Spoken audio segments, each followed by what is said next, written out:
Hi there, short film fans, and welcome to another episode of the Cameo Launch Short Film Podcast.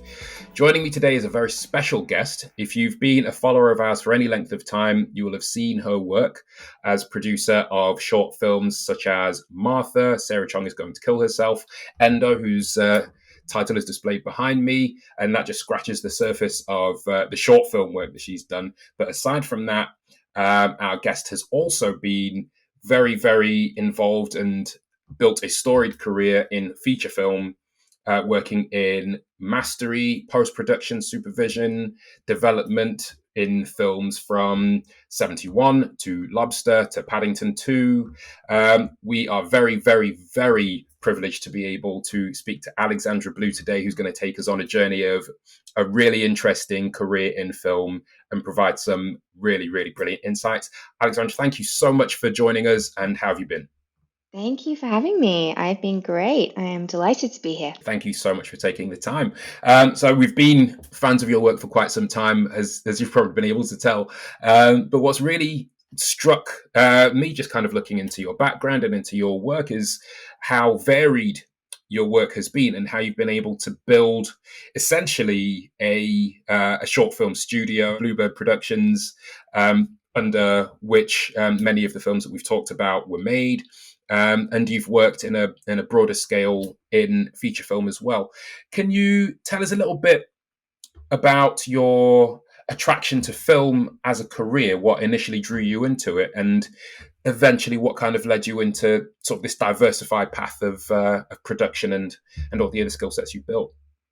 Sure. So I think I was always interested in storytelling. As a kid, I devoured books. I was the kind of person that would walk along the street reading a book and bump into a pole. Right. Um, and I loved film as well, but my parents were both teachers, and for some reason, they didn't actually like me consuming a lot of television, which meant that I really had to use my imagination a lot. Um, But as I became older, I became more and more into film, and I was really excited by what film could do and how it could really present these different worlds and really sort of spark your imagination. But I never thought it was a career. I thought that was a thing that people in Hollywood did, or people that just, I don't know, people that weren't me. Definitely was not something that my family was necessarily encouraging of. They kind of were like, "You never make any money. How will you pay the bills?" So I didn't study film. I was at uni doing a different degree, a rather vague degree. In fact, I was doing Bachelor of Arts and a Bachelor of Media. But that allowed me to take a few electives which were slightly off topic. And I chose film studies because I love film. And I chose one class which is video production. I thought, oh my gosh, you won't have to write an essay for this class. Amazing. Um, and that was when, just by talking to my lecturers and other students, it kind of became apparent that some people could have careers in film, and that was quite exciting. And I still didn't think it was really achievable, but I thought, oh, I love this. I love film, so why don't I just dabble in it? Maybe it can be a hobby. And so I was encouraged to volunteer on short films. Didn't even really know what a short film was at the time, but I rang the local funding body and said, were there any short films shooting that I could reach out to the producers? I mean, I didn't even say, can I reach out to the producers? Because I didn't know what a producer was at that Right. point. And I just was getting on set and doing whatever anyone wanted me to do, running around, making tea or coffee. Ended up accidentally first assistant directing something, even though I didn't know what that job was, but it was a very teeny tiny shoot that just needed someone to wrangle it. And I could just see that it needed someone to be sort of, keeping an eye on time and making sure that the shots were achieved. So that's kind of how I sort of started getting into it. And at the same time, I was also writing film reviews for the student newspaper, and it meant I got to All go right. see films for free, and that was really fun. So I was kind of looking at them with an analytical eye as well, whilst also being on the ground in production. So that was kind of how it started, but it was not something that I thought I could necessarily get into. But once I had put once I got my toe in the water, couldn't kind of get it out, and more opportunities just kept building and growing. Right, right.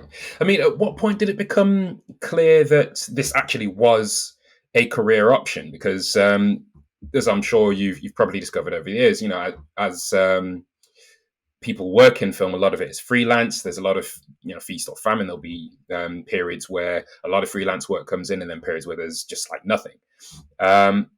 So, did you go through that at an early stage? At what point did it become clear that maybe you could actually do this as a career and build on it into something bigger than you thought it could be?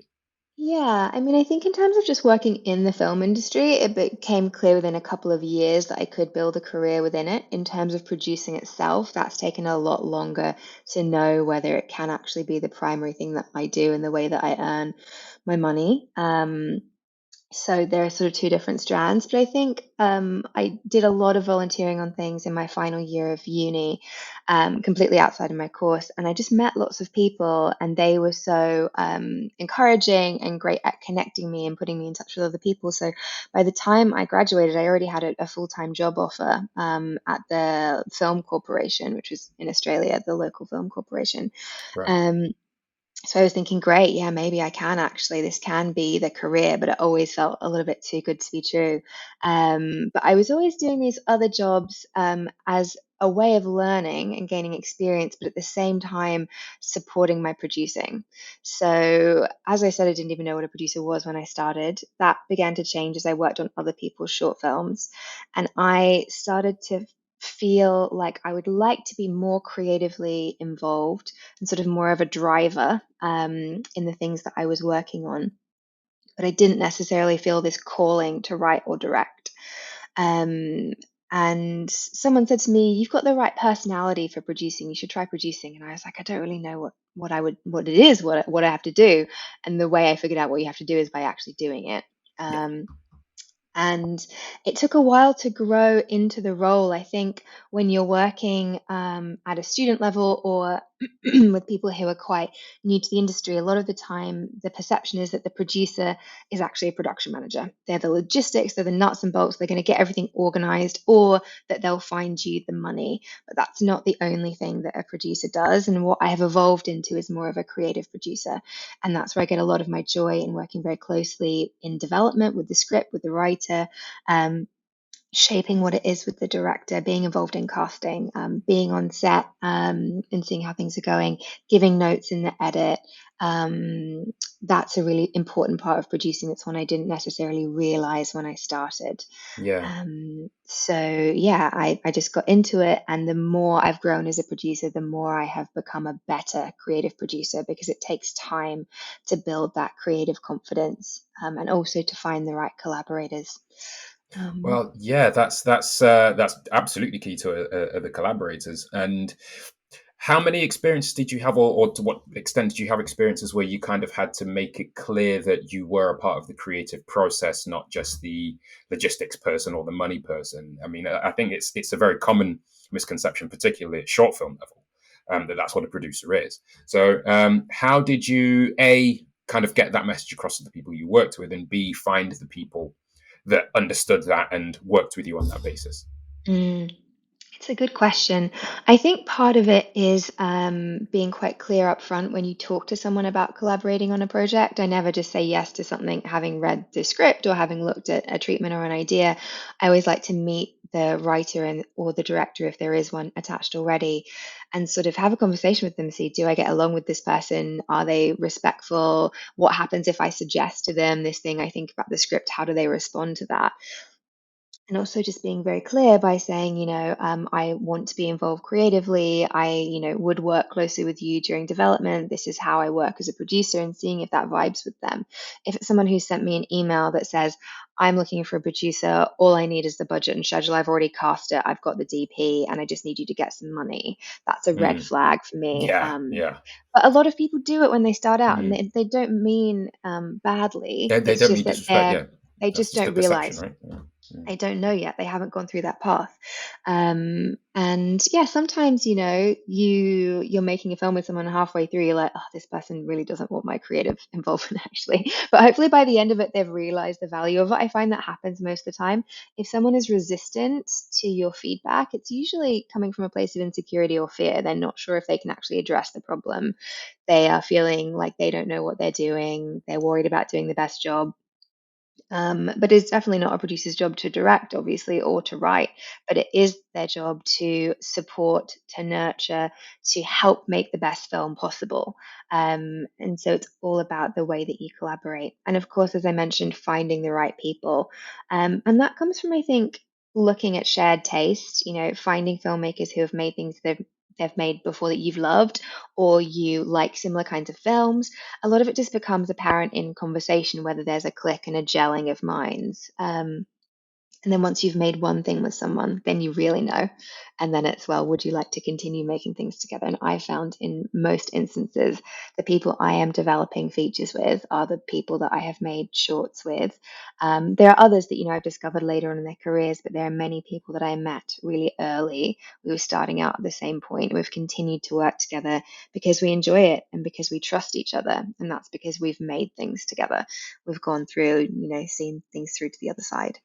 Yeah, yeah. I mean, that's an interesting kind of experience to have because it's very much rooted in interpersonal relationships and essentially building a community and building a team. Um, and the other thing that kind of stands out to me about your career path is there is a lot in there that is rooted in feature film. It's rooted in um, being embedded in the quote unquote industry and driving major projects forward. But also with your short film background, it is pretty extensive. Right? I mean, that one again going back to people's perceptions. When it comes to short film, a lot of the time it's okay. You do short film to kind of get the hang of filmmaking, and then you progress from there to feature, or you graduate from that to feature. That doesn't really seem to be what you've done. You seem to have done both side by side. It hasn't been a I work on this until the big thing comes along. You've been working on major feature films alongside producing some incredible short films, and you've really planted your flag in that. Um, is short film something you see yourself continuing to do? You mentioned that you're developing feature films as well. Is it something you see yourself continuing to do into the future if the right project comes along? I mean, I am trying to do less short films. The reason for that is that it's not very financially sustainable. And what happens when I make a short film is I do a lot of work for very, very little money, and that makes life difficult. So I'm not opposed to doing them in principle. The idea of a short film is not something I'm against. The tricky thing is that short film funding becomes harder and harder to get. And I'm also aware that there are lots of other people out there that would really benefit from making short films. So often, what I'm trying to do now is someone approaches me with a project and I'm like, look, it's really great, but I don't have the capacity to take it on. And also a more emerging producer would really benefit from this opportunity to hone their skills, to grow. Sometimes I will mentor a younger producer. I might suggest a producer I know. If they want to do it, I might kind of like help supervise in some capacity, because I really believe that short films are such a great training ground. And it wouldn't be right for me to completely take all those opportunities from these great new producers who want to do that. The instances in which sometimes I would consider still producing a short is if I have a feature or a television series in development with a filmmaker who needs one more short to get them over the line, where that becomes almost part of the financing strategy, and that we know they need to do one more thing to prove they can really do it. Usually in collaboration with the funding body who is financing the feature. Sometimes I will do that. Although I try and again bring on another producer to help with the workload, but also for them to have an opportunity. Right, right. I mean, and am I right in thinking that is essentially the purpose of establishing Bluebird Productions is kind of creating that environment where you can test the waters with potential collaborators and find who can kind of get to that stage getting that feature film made. And so once you kind of get to that stage, you kind of know who you're working with. Am I right in assuming that? Yeah, it's an interesting question. I feel like initially I set up Bluebird Productions purely from a logistical perspective. I wasn't like, oh, the thing I've always wanted to do is run a production company. The thing I've always wanted to do is producing. Production company is a thing that you just happen to have in order to really produce in an effective way. So I set it up so that I could register for VAT so that I wasn't losing money when I was hiring equipment and I was paying out VAT and not getting it back from the government. So Yeah. originally that's Yeah. why I set it up. But then, it became a vehicle and a way in which I could produce shorts, but also develop features because you need a company to hold the IP. And then it developed into more of a brand, and it was a way for people to know what I'm doing and the kind of things that I make. And occasionally, I have had other people sort of, employed, largely in like part-time capacities or for short periods of time. But it has become more of a company as I've grown and as I've been doing more and more. So yeah, it is a way to kind of collaborate with other people. But the dream is never to be CEO of a production company. It's more a necessity. And a way for me to do the things that I want to do. But it does become important from the perspective of allowing people to see who you are and to find you and to know what you do. Yeah. Yeah. Can you tell us about some of your biggest challenges and some of your biggest victories in terms of establishing that company, in terms of finding collaborators, and kind of knowing that you're able to take that next step with this particular person or that particular person? Sure. So I think one of the big challenges was moving to the UK from Australia. When I moved here, I didn't actually know a single person in London. I had managed to secure an internship for myself at Warp Films, and I was supported by a scholarship that I had from Australia. But I came not having come to London before, and I came without a single, friend here. And that was really hard as a producer because your value is in your network and who you know. But I just went really head to the ground in terms of I'm going to throw myself at every opportunity. I went to every networking event. I signed up to every newsletter. I was following everyone on social media. And when I was working at Warp, I was learning from them, but I was also using that opportunity to meet agents, to reach out and be like, "Oh, I'm a new producer. I've just come to London. I want to do short films. Do you have any new talent who really need to do a short?" Things like that. So I was very proactive, and that's a skill you have to have as a producer. And I was amazed at actually how quickly I was able to build a network. Right. Okay. That's always a challenge is finding people and specifically finding your people. Yeah. But I did that by reading lots of scripts, watching lots of films, going to lots of film festivals. I met a writer and director that I work very closely with now at a film festival on the dance floor. Oh, really? We just were all dancing together, having a great time. And that was the start of a very beautiful friendship and working relationship. So you never know where you will meet people, but you do have to put yourself out there, even if you feel very awkward going to a networking event. You just kind of have to try and overcome it so that you can build that network. Yeah, yeah. I mean, it's incredible that that journey includes moving to the other side of the planet, to a place where you have not just any work connections, but no personal connections either, and kind of building something from that. What kind of time frame were you talking about in terms of moving to the UK to being two, three, four films deep into into Bluebird So Productions films? I made my first short film, I think, about a year after moving, or I started the process of making the short film. Actually, it might have even been within a year that I started that process. So I managed it relatively quickly, but because I had a body of work that I just done in Australia, so if I had something to stand on, I wasn't completely starting from scratch. Um, and I've been here almost 10 years now. Um, Wow.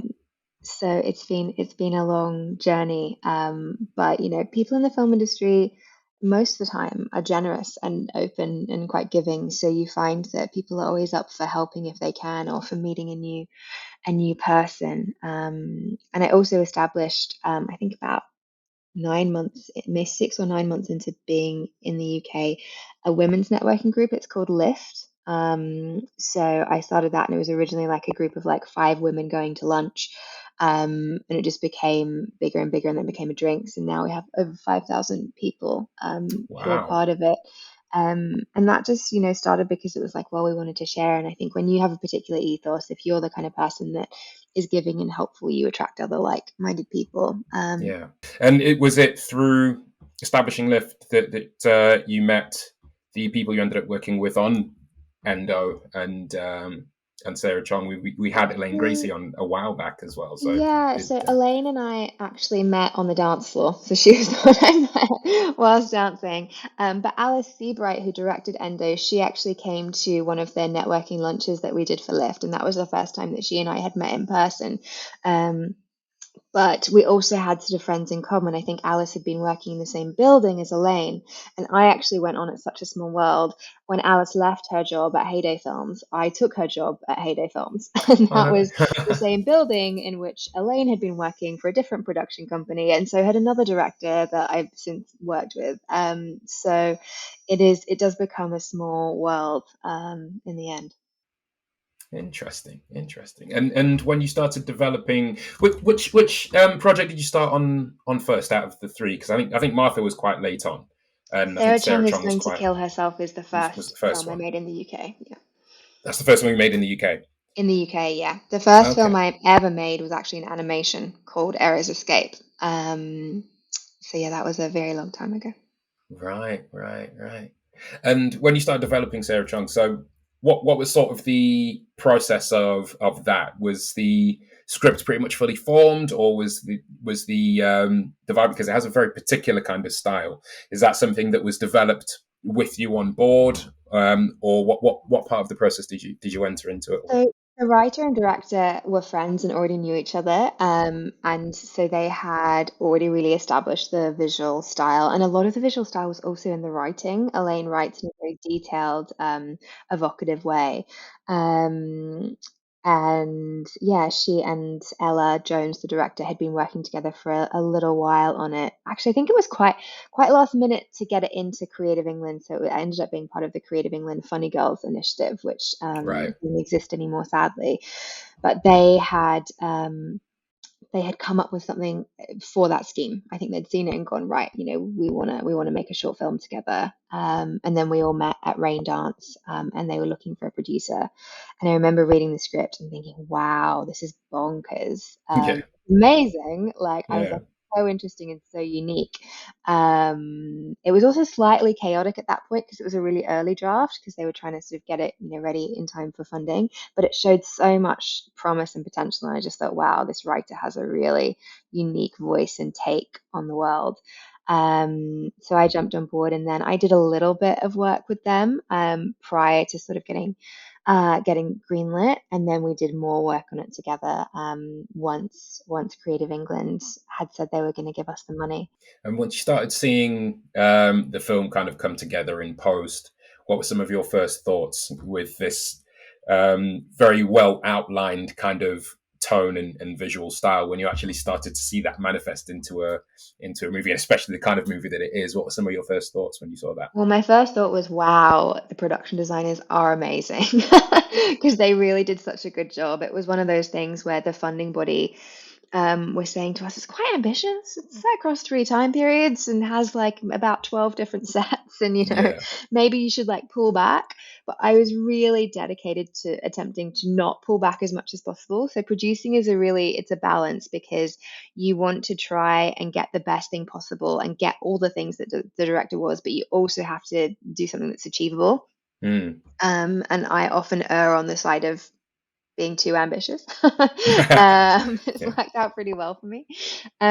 So I was like, oh my gosh, we actually did it. And it looks Mm. good. And, it's funny. But we discovered some interesting things in post. One thing, for example, was with the voiceover. In the initial draft, it had very heavy voiceover. There was like just a lot. And as soon as we put that voiceover on the edit, it was just we couldn't actually really process all of the voiceover and the visuals and following the story with the actors at the same Yeah. time. Right. So we really pulled back on that voiceover actually, and I think Elaine ended up rewriting it from scratch. And actually, one of our mentors Interesting. on that project was Paul King, director of Paddington and the upcoming Wonka film. And he was one of the people as well that just said to us, you don't have to stick to that voiceover. Now is the time to really rethink. The voiceover is not working. So we kind of had to go back to the drawing board, and that was a little bit painful, particularly for Elaine as the writer, because she's like, "This Yeah. is what I writ, this is what I've written," and um, you think, but you don't know if it's going to work until you shot the film. So that was a lesson. Yeah, yeah. And I guess that's also a test in terms of the team you've built as well, right? Because at that point you need to be able to support each other, um, not just professionally, but I guess emotionally, as you mentioned. It would have been a bit tough for Elaine to have to rewrite at that stage, thinking it was going to work and then realizing that it's not. What are some of the ways in which a good producer can give support to their creative partners in situations where things aren't quite turning out the way they planned? So I think a lot of it is, well, firstly, if you're giving feedback, it's about giving feedback in a really considered and respectful way. There's nothing worse than getting feedback that feels like the person giving it doesn't understand what you're trying to do, or they don't understand how difficult it is, or so a lot of it is just, people skills, how you mediate that. The other thing I think is, if you are truly doing your best to get everything that the director is asking for and they think that they need, and you are able to communicate that to them, that's that's where you build trust. Yeah, If you are just saying to a director continually, no, you can't have that, no, you can't have that, and you're not really explaining why or yeah. showing that you've made a really big effort to try and make it work, it's not going to go down that well. And I think sometimes newer producers feel like they've got to be a bit hardcore, they've got to be a bit like, no. um, and it's not really helpful a lot of the time. What is really helpful is, having a discussion with the director where you're saying, right, I appreciate this is really important to you. These are the challenges that I'm facing in making that happen. But what if we had a choice between this and this? What would you want the money to go towards, or what would your priority be? And making them feel like, well, I might not be able to make that happen, but I can make this happen. Just so they understand that you are really trying to do your best there. Yeah, I mean, I think it's important for, especially if you're kind of shepherding a creative vision, to feel like the people you're working with are truly on your side, and kind of understanding that sometimes, for the sake of the project as a whole, for the sake of the vision you're trying to bring to life, you will have to kind of compromise certain things, and the way in which your partners kind of get you to that place where you realize you have to compromise certain things is important. And as you say, that there's a huge trust element involved.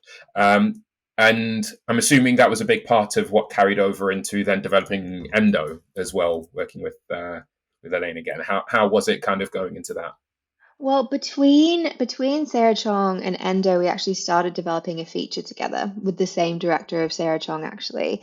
And so been working quite closely doing that. And so Endo actually, became quite easy working with Elaine because we just know each other so well and we have a shorthand. And she really trusts me, I really trust her. But it was working with a new director, on Endo. So Alice directed Endo, Alice Seabright. I was thinking, right, yeah. And so that was really interesting for us, because it was one new person sort of, joining the team. But it was great. And, we all actually knew each other as friends as well, which can be a blessing and a curse. I actually Okay. really enjoy working with friends, but the stakes are a bit higher because you've got the friendship is, you don't want to ruin the friendship. Yeah. Um, Yeah. but I think we're all level-headed enough that it went well. Yeah. Okay. Well, both films came out just amazingly. They're two of our favorites, actually. And just kind of going back to Sarah Jong for a moment, the voiceover, clearly the right calls were made in terms of how to correct that course, because the voiceover works brilliantly, especially in tandem with the visual comedy. There are some particular lines I outlined in the review itself that just had me just doubled over in laughter at certain points. And then you go into Endo, which is a very different kind of film. There are obviously some comedic elements to it as well, but it's a much more focused, serious kind of subject matter.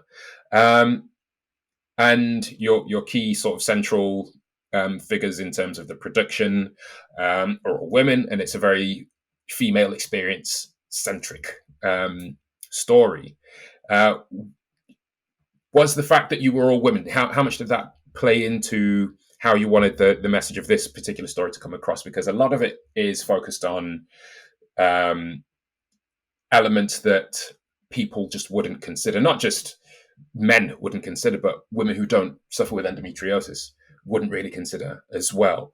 So, yeah, was there much in terms of your wanting to communicate that female experience through the story? Did that feed into the way you approached the project as a whole?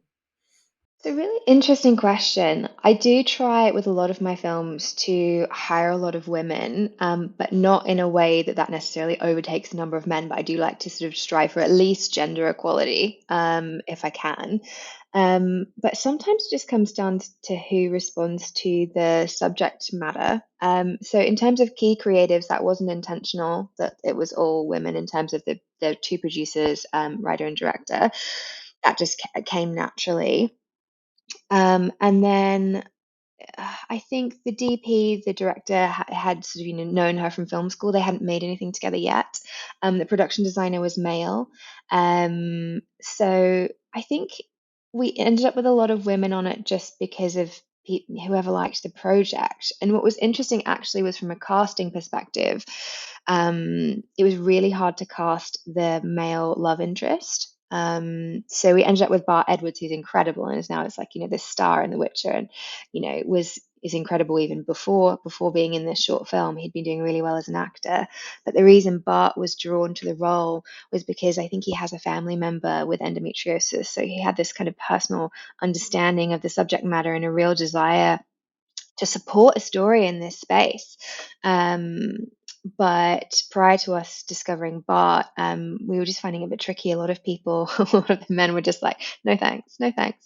And it is less of an interesting role compared to the protagonist who's female. But that was interesting. I'd never thought that that was going to be an issue. So yeah, I think a lot of the men who ended up taking part in it, they became more educated on the subject matter, and I think that's really great. But some of them did come with an awareness as well. Right. Okay. Okay.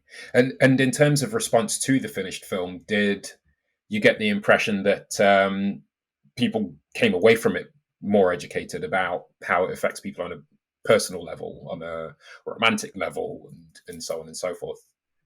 Definitely. I think audiences, some people find it like confronting.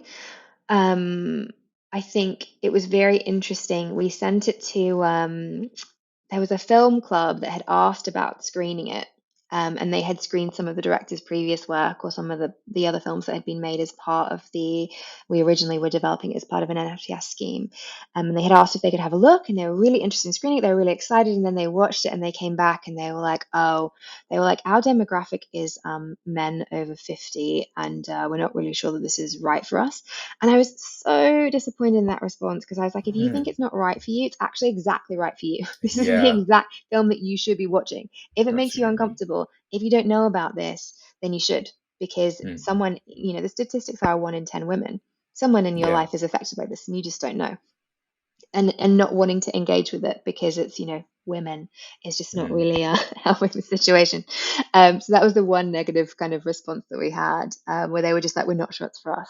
But generally the response has been very warm. Obviously a lot of women with endometriosis respond to it because this is one of the first times they're seeing themselves and their experience on screen.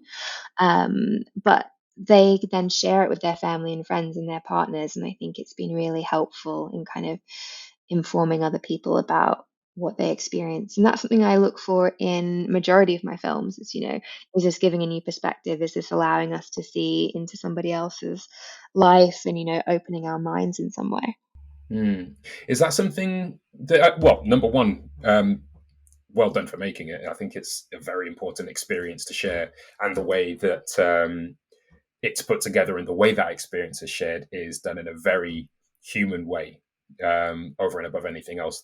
Obviously, there are, as I said, comedic elements, there's romantic elements to it, but there's just some very, very vulnerable aspects to the storytelling, to the performances, um, and all of that. It just kind of feeds into so many aspects of why a person might act the way they do, or their attitude towards relationships in general, and so on. I think kind of showing that broader representation of living with it um, is really important, and fantastic that people with endometriosis felt that their experience was a lot more seen. But also, I think the negative response that you just talked about kind of underscored the necessity to make it in the first place.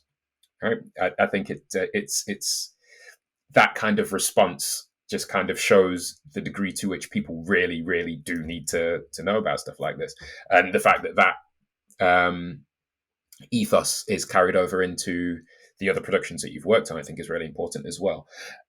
In terms of that, do you think, just kind of going into short film as a medium generally, um, is that ethos more compatible, do you find, with short film? Because you're talking about a medium where you can tell a complete story in a not necessarily bite size, but a smaller kind of more consumable way.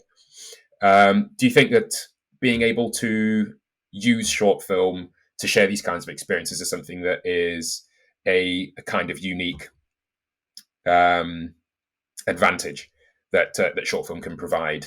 Yeah, I do think if it's a short film which has a specific social message, social relevance, or like some form of community, that it being a short is really advantageous. Like you couldn't just make endo into a feature particularly easily. You'd really have to throw something else at it.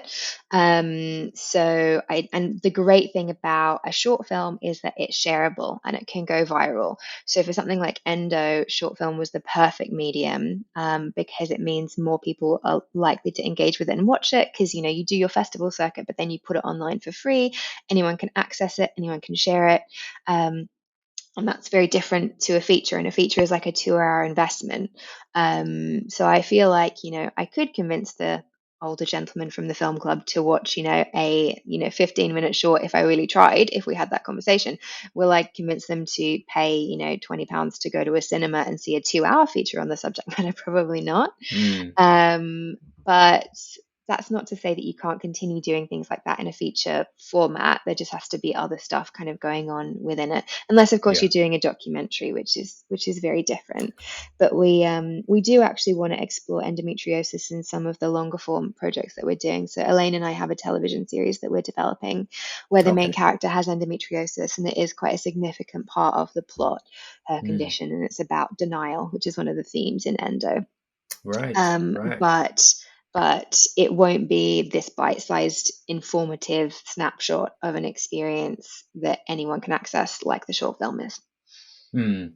Yeah. I mean, that sounds amazing. And the fact that you're able to kind of take it into those longer form formats is brilliant. Um, so, in terms of being able to sustainably create short film in the way in which you have done, and also kind of navigate the festival circuit and create strategies for sharing it online as well, what have been some of the strategies that you've hit upon that have really worked for you? Sure. So, I mean, what number one strategy is always have another job that I'm doing around my short films.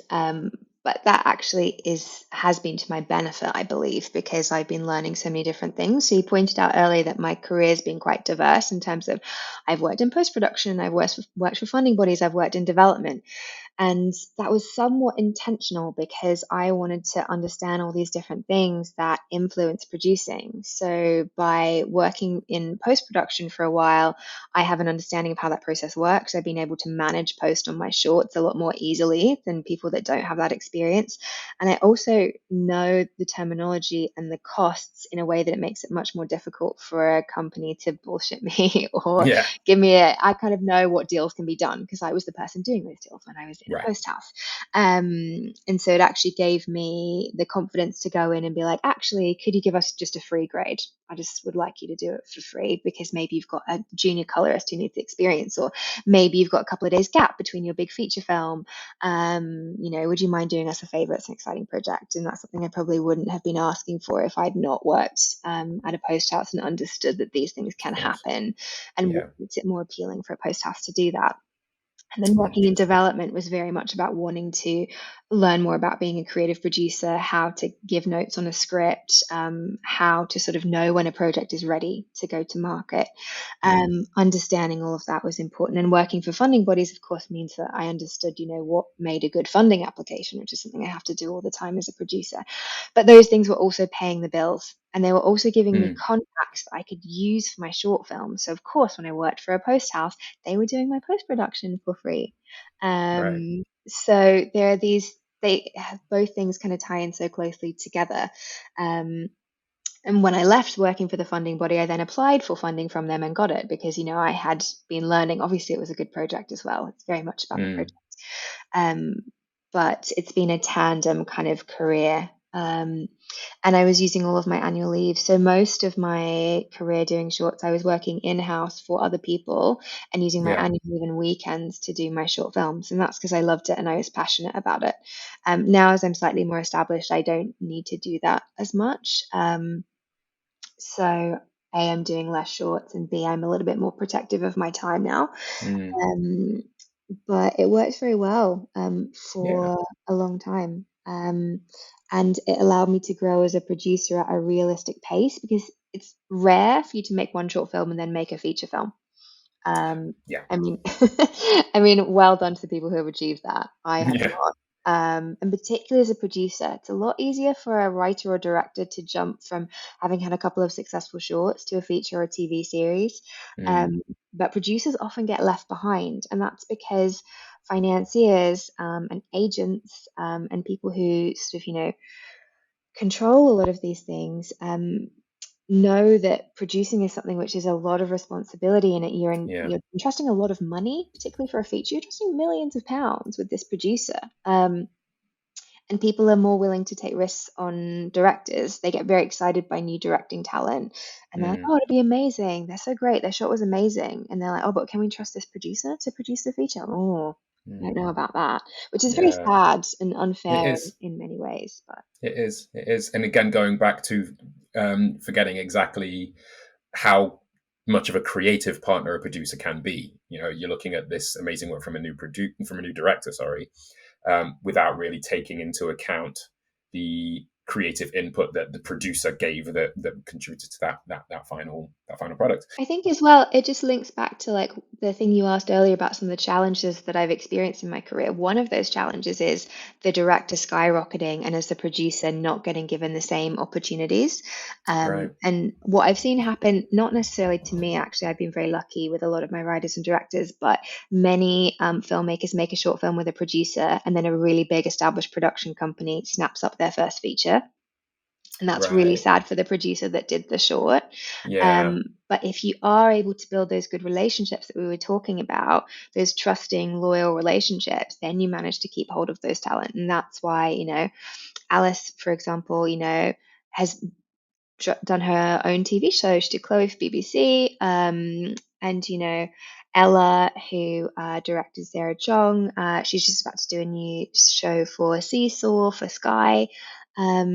I'm still working with them. We're still collaborating, and that's because we built those relationships early, and we still want to work together, and they're loyal to me, which is really lovely. Obviously, That's we all do brilliant. things with different people, but we still have projects together. Um, Mm. Fantastic. That's brilliant, and that's quite heartwarming to hear, actually.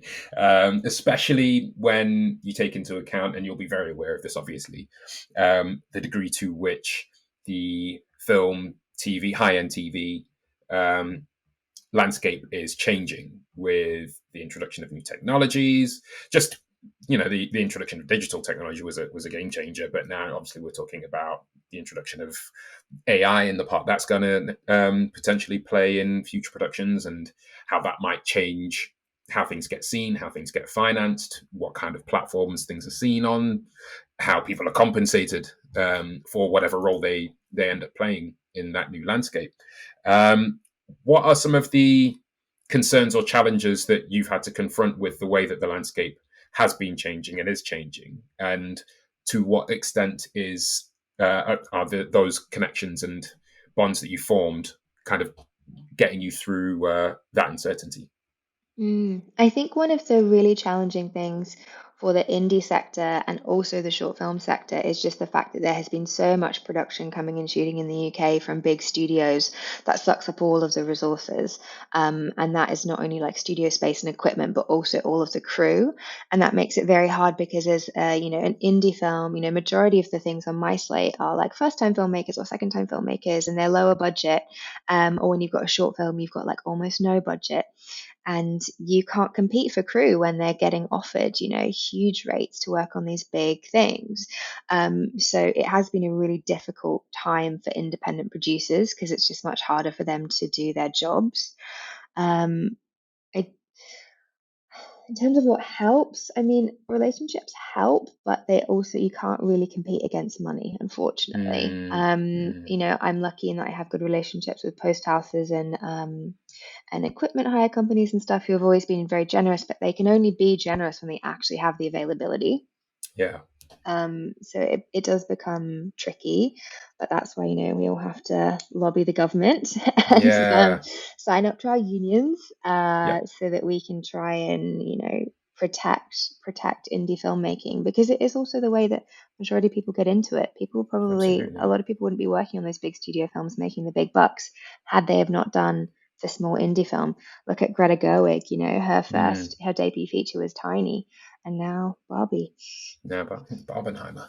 And, Hmm. yeah, well, it's interesting you touch on unions and lobbying the government. I'd like to posit a scenario to you because it's something I've been thinking about for quite some time.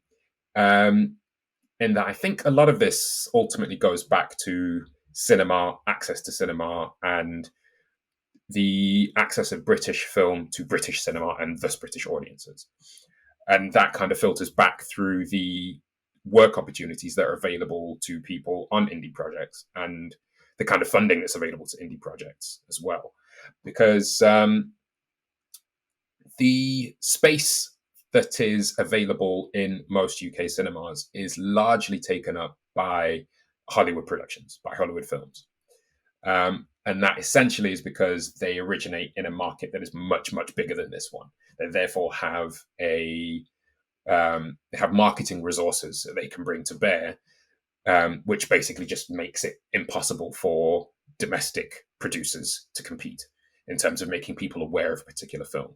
So as a result, the majority of things that a cinema will book will be things that they are confident people will come to see, which will largely then be Hollywood films because they are the ones that have the marketing budget. Now, if going back to ways in which government can intervene, there were a provision which reserved a certain amount of programming space in UK cinema for domestic indie Like film, in France. like in France, exactly. Numerous European countries, obviously, places like China are have a much of a huge stranglehold on the amount of non-Chinese films that come into their market, and the overtaking of the domestic market is not something the Americans have to worry about. But in instances where your domestic market is quite small in comparison to other foreign markets, they do have those protections. If they had that here, do you think that would make a difference in terms of the amount of opportunities available to indie filmmakers from this country? It's really interesting. I mean, I do think that France is a great example because they do have so much local cinema and people do go and see it. But they also have a very good sort of funding model where there is lots of money available to actually make the features as well. And artists and filmmakers are included in the artist bracket can access sort of, so not universal credit, but some kind of like, I don't know, money from the government to just be like developing their projects and stuff as well. I don't know the details, but I think that they are a really interesting model for that. Obviously, it works quite well for them in terms of French content. So, yeah, maybe something like a certain number of slots for British film would be helpful. It's interesting though, because to me, when I moved from Australia, when I was in Australia, I thought Australians don't watch Australian films, but I thought in Britain, British people do watch British films. So it's interesting compared to Hollywood. It's not the same level as that, but it's a better model than a lot of countries. I think something I've heard suggested as well is some kind of levy for the streamers in terms of they get charged something which then goes into some sort of indie filmmaking pot, or quotas. These kind of things are annoying in some regards, but they do seem to work. But I do think something needs to be done to protect indie film because BFI are doing the best that they can, but they don't have enough funding to really achieve what they need to achieve to protect our industry, and that's because of our government. But yeah, it's tricky. They have less money than ever before, and I feel like there's an even greater need for them right now. Yeah, yeah.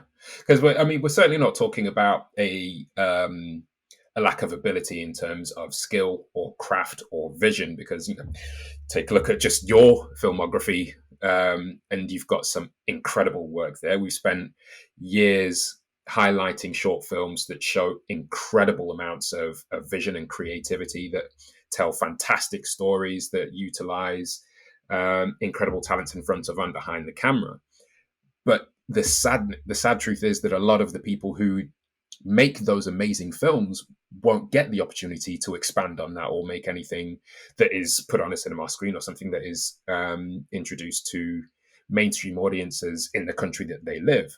And I think where it turns out that the success stories, as it were, really are telling the story of domestic brain drain, because those success stories generally tend to result in people going off to America and making Hollywood films. Um, but the opportunities available to do the same thing here are few and far between on a feature film level, at least. I think that the landscape is probably going to be a little bit different when you start talking about television or high end TV. But certainly in terms of being able to make feature film, it's a very difficult landscape to navigate and very difficult for people to be able to survive, whether it's short or feature. Um, so being able to see people like you who are kind of making that balance is fantastic, and it's very inspirational. So well done, and thank you for the efforts that you've put forward, and the kind of work that you've done, the kind of work that you've enabled to exist as well. What are some of your next steps? You mentioned that you're developing some high end TV projects and feature projects. Where are some of the things that people can see now, and what can people look forward to from you? So nothing has been made yet in terms of the feature or the TV slate, but my slate is about 50-50 at the moment, so half TV, half feature film. So some of those projects are kind of late stage development. Some of the TV projects are, being pitched out. Same with the film slate, and others are much earlier development. So it really varies. But in the TV space, I tend to pair up with other more established production companies because for TV, broadcasters really need to see a production company with a track record rather than, I've got a very small indie company, which is largely just me. So I've got a couple of things that I've been doing with 11. So I was in house at 11 for a year, and we've continued collaborating since I left. So we've got a few projects that we're doing together, which is really exciting. So they have a great track record, having done shows like Sex Education and Red Rose, 10 Pound Poms. I've got lots of things out and about at the moment. And then on the film side, I was developing something through the Netflix Breakout scheme, but I'm not sure if you will have seen in Screen Daily, but that scheme has kind of come to an end. They were supposed to greenlight minimum one film, but they decided not to do that anymore, unfortunately. Yeah, I Change did in hear that about strategic that. Yeah. direction. So we've just been finding a new home for that film.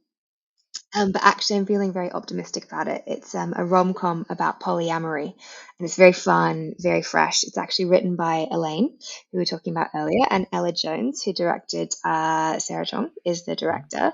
Brilliant. So yeah, we're just seeing where that film will land in the end. So yeah, lots of bits and pieces, but there's about 10 projects in total on the development slate right now. Um, I would like to have more, but I also have to be very careful about not taking on too much because I do Yeah, get quite yeah, involved in the development. And I need to make sure I have time for those writers and those directors. So I'm very specific about what I will or won't take on, so that I can protect the things that I already have. Yeah, makes sense. Makes perfect sense. And if people want to keep up to date with anything you're doing, can they follow you on social media, or where's Yeah, the they best place for can. them to follow So you? my Twitter profile is public. I'm not actually a great tweeter, I'll be honest, but what I am good at tweeting is I retweet a lot of job opportunities and things like that. So if you're if you're interested in Right. that kind of thing, follow me on Twitter. And then Bluebird has social media as well. Again, I'm not super good at posting right now because it is me on my own and I don't have an assistant to help with that. But Mm. whenever I have a film coming out, I tend to ramp up the social media again. So it is worth giving it a follow. If anyone has, any specific questions after having listened, you can always look at my website and there's an email address on there. I am slow to answer on the info@email address, but I do try and answer where I can. That's fantastic. Thank you so much for that. And we'll include those links in the description as well. And we'll also include links to the films that we've reviewed and also some of the films we haven't, because those are amazing as well. We just haven't got around to reviewing them yet. Wonderful. But you've done fantastic work. We couldn't be more amazed, inspired, and grateful for the things that you've done. And we look forward to seeing your next steps. Thank you so much for joining us today. And anyone listening who would like to stay up to date with our updates, our new reviews and interviews, you can follow us on the socials. That's at Cameo Launch on Facebook, Twitter, and Instagram. You can follow us on YouTube, again, at Cameo Launch, and head to cameolaunch.com and sign up for our newsletter for all of our updates, reviews, and everything else short film. So once again, thank you, Alexandra Ballou, for joining us today. It's been a wonderful conversation. Thank you so much for having me. It's been fun. Yeah, absolutely. And we hope you come back and talk to us soon. And to everybody else, you all stay safe, take care, and we will see you next time.